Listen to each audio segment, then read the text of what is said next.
दोस्तों पीएम मोदी जिस प्रकार से पाकिस्तान को डरा रहे हैं, आसिम मुनीर की रात की नींद तो पक्की बात है उड़ चुकी है। दरअसल दोस्तों हुआ यूं है, बिहार में पीएम मोदी एक भाषण दे रहे थे। भाषण में उन्होंने स्टार्टिंग में हिंदी में पूरा भाषण दिया, जिसमें वो बहुत कुछ बोले कि जो हुआ है आतंकवादी हमला, किसी को बख्शा नहीं जाएगा। उसके बाद दोस्तों वो अचानक से इंग्लिश में शिफ्ट कर जाते हैं। जी हाँ दोस्तों, बिहार में भाषण दे रहे हैं और इंग्लिश में शिफ्ट हो रहे हैं। ये यूजुअली पीएम मोदी की शैली नहीं है। पीएम मोदी अगर आप देखें तो विदेश में भी हिंदी भाषा का प्रयोग करते हैं, और अगर भारत में किसी राज्य में जाते हैं तो वहां की भाषा बोलते हैं। अक्सर हमने देखा है उनको तमिल में बोलते हुए, उनको वैसे ही आपने असमीज में बोलते हुए सुना है, और अलग अलग भाषाओं में बोलते हुए सुना है, भोजपुरी में सुना है, मैथिली में सुना है। तो जहां जाते हैं वहां की भाषा बोलते हैं। लेकिन अंग्रेजी का उन्होंने जिस प्रकार से प्रयोग किया, ये दोस्तों दुनिया को एक मैसेज देना इसका उद्देश्य था। दोस्तों यहाँ पे आप देख सकते हैं वो मैसेज दुनिया तक मिल रहा है। क्या बीबीसी न्यूज, क्या यूएस की एनबीसी न्यूज, हर जगह इसी पे कवर हो रहा है। इंडिया कश्मीर अटैकर्स को दुनिया के अंत तक, वहां तक खोज के निकालेगा और उनके परपेट्रेटर्स को कहीं ना कहीं उनका शिकार होगा। जी हाँ दोस्तों, ये पीएम मोदी ने कहा है। क्या कहा है आपको मैं सुनाऊंगा।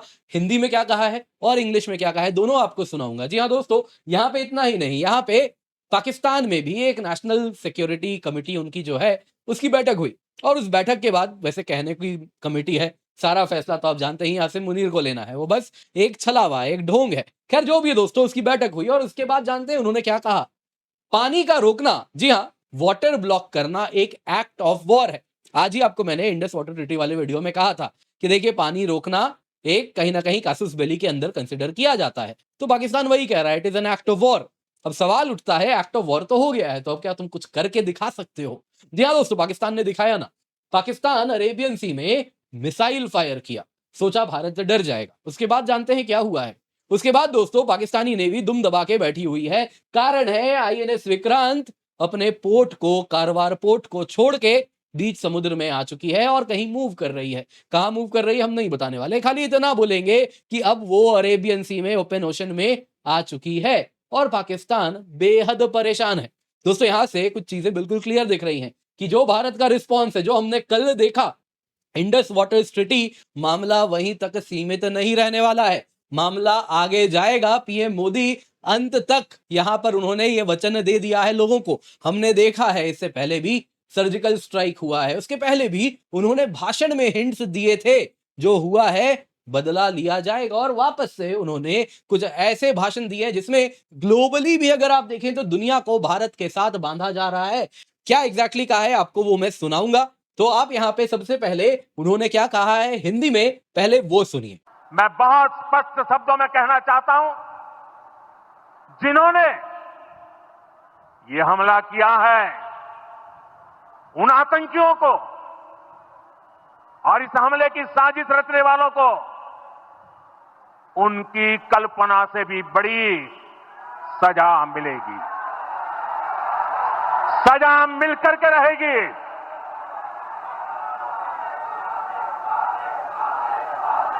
अब आतंकियों की बची खुची जमीन को भी मिट्टी में मिलाने का समय आ गया है।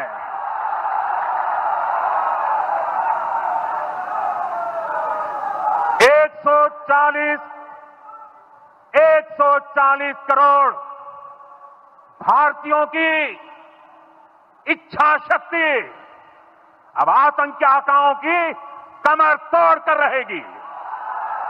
दोस्तों जैसा आपने यहां पे सुना, हिंदी में वो कह रहे थे और इस भाषण में अचानक से वो कुछ लाइंस अंग्रेजी में बोलते हैं, जो कि दुनिया को मैसेज देने के लिए है। बिहार में ऑडियंस है और उनके बीच में वो अचानक से अंग्रेजी में शिफ्ट कर रहे हैं, और एग्जैक्टली यही लाइंस ग्लोबल मीडिया पिक कर रही है। जरा सुनिए वो अंग्रेजी में क्या कहते हैं। Today from the soil of Bihar I say to the whole world, India will identify, track and punish every terrorist and their backers. We will pursue them to the ends of the earth. India's spirit will never be broken by terrorism. Terrorism will not go unpunished. Every effort will be made to ensure that justice is done.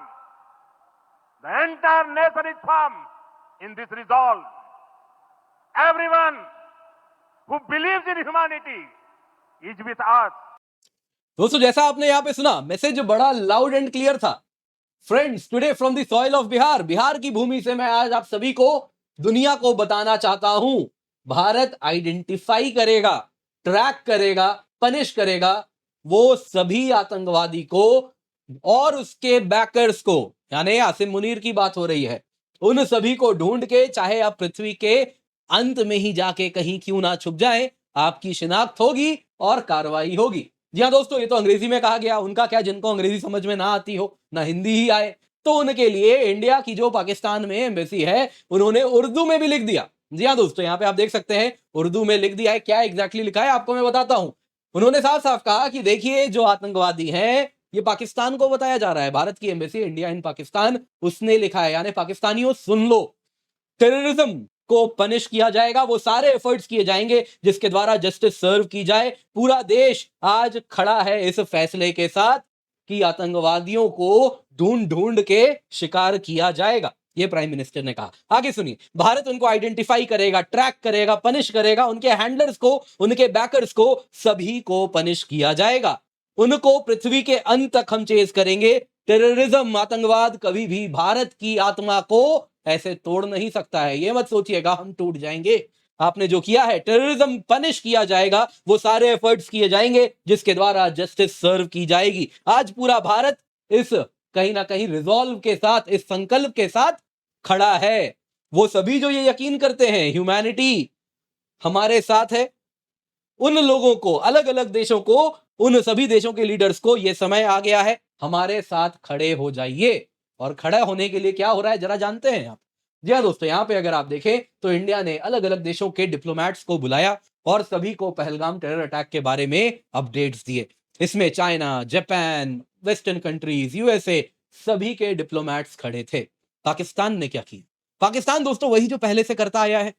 उन्होंने एक बेचारे हमारे BSF के जवान को detain कर लिया। जी हाँ दोस्तों, पंजाब बॉर्डर में था, किसानों के साथ था, बॉर्डर पार हो गया है और उसको डिटेन करके रख लिया। अब दोस्तों ये एक्सीडेंटल बॉर्डर क्रॉसिंग है, ये उनके रेंजर्स भी आए दिन करते रहते हैं। अब इससे कुछ बड़ा नहीं होने वाला। हमारी मीडिया काफी यहाँ पे कहीं ना कहीं, आप इसको नासमझी कहिए, नादानी कहिए, इसका वो ढोल पीट रही है, क्या हो गया, क्या हो गया, कुछ नहीं हुआ है, ये हर बार रेगुलरली होता रहता है, वापस भी छोड़ा जाएगा।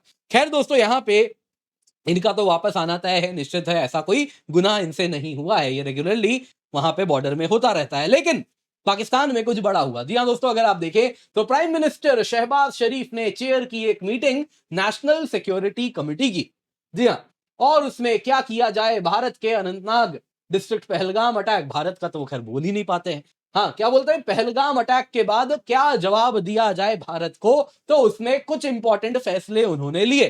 पहला क्या लिया, वो कोई भी अटेम्प्ट जो कि पानी को रोकने के लिए किया जाएगा, इंडस वाटर ट्रीटी में जो पाकिस्तान के अधिकार का पानी है, यदि उसको हड़पा जाएगा तो ये एक्ट ऑफ वॉर कंसिडर किया जाएगा, फुल फोर्स के साथ रिस्पॉन्ड किया जाएगा, complete spectrum of national power में। तो क्या करोगे, कर तो दिया, एक्ट ऑफ वॉर कर दिया, हमने हटा दिया पूरा का पूरा। अगर आप देखें, इंडस वाटर ट्रीटी सस्पेंड कर दिया है, तो अब और क्या चाहते हो, अब हो गया, देख लो। आगे सुनिए, यहाँ पे शिमला अग्रीमेंट और वो सारे बायलैटरल अग्रीमेंट हम भी सस्पेंड कर देते हैं। आज ही आपको बताया था दिन में, शिमला अग्रीमेंट में है ही क्या सस्पेंड करने जैसा। 90,000 93,000 जो फौजी लेके गए थे, जिनसे हमने खूब सड़कें बनवाई थी भारत में, अब वो वृद्ध हो गए, वापस दे दोगे क्या हमें? नहीं चाहिए पेंशन का लोड, रखो उनको अपने पास। फिर से वॉर होगा, फिर से 90,000 तुम्हारे फौजी आ जाएंगे, रोड बनवाएंगे। भारत में तेजी से गडकरी साहब रोड भी बनाते हैं। खैर, यहां पे दोस्तों शिमला अग्रीमेंट की कहीं ना कहीं एक ऐसी चाशनी अपने लोगों को वो दे रहे हैं, जो कि शायद उनके लोग पता नहीं कैसे कंज्यूम कर रहे हैं। क्या वो जानते नहीं हैं, पढ़ते नहीं हैं, क्या एक गूगल सर्च नहीं कर पाते? नहीं कर पाते हैं तो अगर आप पाकिस्तानी है तो मेरा वो वाला वीडियो जरूर आज सुबह वाला भेज दीजिएगा, उसमें मैंने शिमला अग्रीमेंट कवर कर दिया है। बाकी यहां पे दोस्तों एक यहां पे फैसला लिया गया कि पाकिस्तान का जो एयर स्पेस है वो अब बंद किया जाता है इंडियन ऑपरेटेड एयरलाइंस या इंडियन ओन्ड एयरलाइंस के लिए। और इसके सिवा वो सारा ट्रेड जो भारत के साथ होता है या भारत किसी थर्ड कंट्री यानी अफगानिस्तान जैसे देश के साथ करता है वाया पाकिस्तान, तो वो भी हटा देते हैं। और पाकिस्तानी खूब यहां पे ताली बजा रहे हैं, देखो अफगानिस्तान को भी लपेट लिया हमने, इतना ज्यादा एक्सपोर्ट करता था इंडिया को, अब नहीं कर पाएगा। तुम किसको नाराज कर रहे हो? यहाँ जंग छिड़ने वाली है, तुम अपने नॉर्दर्न नेबर को भी तुम परेशान कर रहे हो और मजे अलग से ले रहे हो। तो ये थोड़ी, तुम्हें क्या लगता है पश्तून वली में क्या कहा गया? तुम्हारे यहाँ तो इतने पठान रहते भी हैं, वो कभी माफ नहीं करते, बदला तो लेते हैं। तो तुम ऐसे उनको नाराज करोगे तो जब यहाँ से, है ना, जब लड़ाई होगी तो तुम्हारे वहां से भी वो बदला लेंगे। लेकिन पाकिस्तान तो पाकिस्तान है। खैर दोस्तों, यहाँ पे आते हैं जरा नेवी वाली बात, वॉर क्लाउड्स।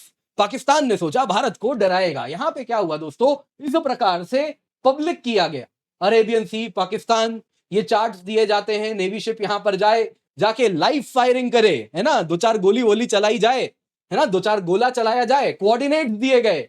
और यहाँ पे अगर मैप में देखें दोस्तों, ये वाला वो इलाका है जो कि कोऑर्डिनेट्स आपको यहाँ दिखाए जा रहे हैं, और यहाँ पे उन्होंने कहा यहाँ फायरिंग होगी।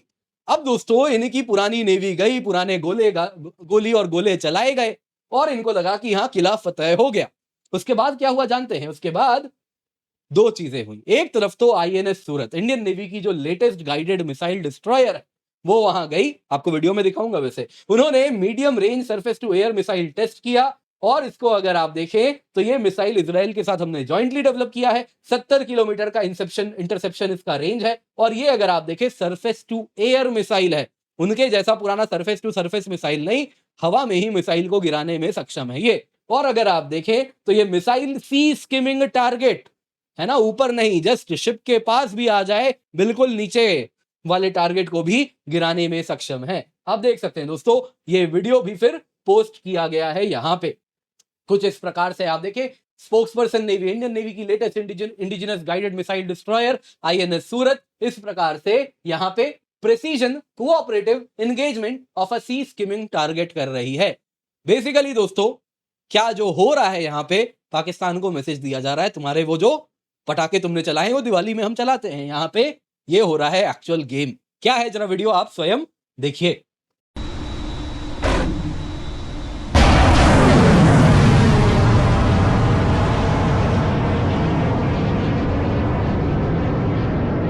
तो दोस्तों जैसा आपने यहाँ पे देखा, उस वीडियो के बाद यहाँ पे आपको और एक दिखाऊंगा, एनएस विक्रांत। अब दोस्तों सिर्फ इतना ही नहीं है, पाकिस्तान ने जो दिवाली वाले पटाखे चलाए वहां पे, उसके बाद आईएनएस विक्रांत जो कि कारवार पोर्ट पे थी, वो फुल्ली लैस होके आप अगर देखें तो मूव कर चुकी है। जो कि पोर्ट में थी, अब ये अरेबियन सी में बीचों बीच है। यहाँ पे आप देख सकते हैं, ये सैटेलाइट इमेजरी है दोस्तों, इसकी एक एस्कॉर्ट शिप भी इसको इमेजरी में दिख रही, जो कि मैंने यहाँ पे आपको नहीं दिखाया है। दोस्तों यहाँ पे ये आपको बताना चाहूंगा, ये 23 अप्रैल का डेटा है। देखिए ओपन सोर्स इंटेलिजेंस है, सबके पास ये डेटा है, तो यहां मैं ऐसा कोई भी क्लासिफाइड इंफॉर्मेशन नहीं दे रहा, इसलिए आप निश्चिंत रहिएगा। वो आप कभी भी उम्मीद ना करें वैसा मुझसे कभी होगा। मैं हमेशा आपको वही इंफॉर्मेशन दूंगा जो पब्लिकली अवेलेबल है। तो यहाँ पे दोस्तों एग्जैक्टली वही चीज हुआ है। आईएनएस विक्रांत अगर आप देखें तो अरेबियन सी में आ गई है, यहाँ रशियन मीडिया भी कूद पड़ी है। टेंशन फ्लेयर अप हो रहे हैं अरेबियन सी में, इंडिया और पाकिस्तान के बीच में। Indian aircraft carrier INS Vikrant Arabian sea में है, प्रिज्यूमेबली माना जा रहा है इट्स हेडिंग टुवर्ड्स पाकिस्तान। जी हाँ, पाकिस्तानी ही नेवी जो है, छुट्टियां वहां पे लगनी शुरू होने वाली हैं, है ना। किसी को बुखार आने वाला है, किसी को हार्ट अटैक आने वाला है, बहुत सारी चीजें होने वाली हैं। अब पाकिस्तानी नेवी को लगने वाला है असली डर। पाकिस्तान वहां पे लाइव फायर नेवल ड्रिल कर रहा है, यहाँ आईएनएस विक्रांत आ चुकी है। दोस्तों अगर आप देखें तो कहीं ना कहीं आईएनएस विक्रांत के बाद पाकिस्तानी नेवी एक चीज क्लियरली समझ रही है, जो हो रहा है यहाँ पे वो एक्चुअल कुछ बड़ा होने वाला है, और ये वॉर एक्सरसाइज भी यहाँ पे चलता हुआ दिख रहा है। पाकिस्तान के लिए दोस्तों चीजें बहुत गंभीर हो रही हैं, यहाँ पे चारों तरफ से वॉर क्लाउड्स अब हमें घिरते हुए दिख रहे हैं। दोस्तों उम्मीद करता हूं वीडियो आपको पसंद आई होगी, लाइक जरूर कीजिएगा, सब्सक्राइब करना ना भूलें। इसके सिवा आपको याद दिलाना चाहूंगा, यहाँ पे दोस्तों अनअकैडमी लर्नर्स हैं जिन्होंने इतना अच्छा परफॉर्म किया है। तो यहाँ पे अगर आप देखें 340 प्लस अनअकैडमी लर्नर्स हैं जो हमारे साथ जुड़े रहे, जिन्होंने एग्जाम क्रैक किया है। उनमें से 75 से अधिक लर्नर वो हैं जो हमारे क्लासरूम प्रोग्राम में हमारा हिस्सा बने। दोस्तों इन्होंने खूब मेहनत की है, कैसे की तो आप देख सकते हैं। हमारे प्लस वॉच टाइम आवर्स देखिए इन विद्यार्थियों का। आदित्य अग्रवाल रैंक 9 है, 1000 से अधिक घंटा हमारे प्लेटफॉर्म पे पढ़े, वो टेस्ट 31 दिया। यहाँ पे आप देखिए श्रेय शशांक 3651 आवर्स इन्होंने हमारे प्लस आवर्स में कमिट किया, 130 टेस्ट दिया। नतीजा है दोस्तों, तभी मेहनत करते हैं तो नतीजा आता है, और वो क्वालिटी आपको जो कोर्स मिल रहा है, जो आपको एग्जाम क्रैक करवाएगा, वो आपको अनअकैडमी में मिल रहा है। ये हम निश्चिंत होके डेटा के थ्रू कह सकते हैं। अदरवाइज तो दोस्तों बड़ा आसान होता है क्लेम करना कि हमारा स्टूडेंट है, वो हमारा स्टूडेंट है। यहाँ दोस्तों आपको एग्जैक्ट डेटा के साथ हम बता रहे हैं, जो बता रहा है कि इन्होंने हमारे कंटेंट पे भरोसा किया, जिस वजह से एग्जाम क्रैक हुआ। दोस्तों आज आपको हम अनअकैडमी का ये जो कोर्स है बड़े ही अफोर्डेबल प्राइस में प्रोवाइड कर रहे हैं। जी हाँ, केवल 19,999 रुपए में on using the code KC10। जल्दी से जाएं, 26 अप्रैल को ऑफर खत्म हो जाएगा। इस कीमत पे complete GS, complete CSAT, prelims test series में टेस्ट सीरीज विद इवैल्यूएशन आपको मिलता है। इसके सिवा दोस्तों यहाँ पे आपको याद दिलाना चाहूंगा, हमारा मंजिल बिगेस्ट इवेंट है यूपीएससी CSE का, जो कि आपके लिए हम रन कर रहे हैं। तो मेक श्योर आप इसका हिस्सा बने। One stage two big reveals दोनों होंगे 27 अप्रैल को। आप इसका हिस्सा अवश्य बन जाएं।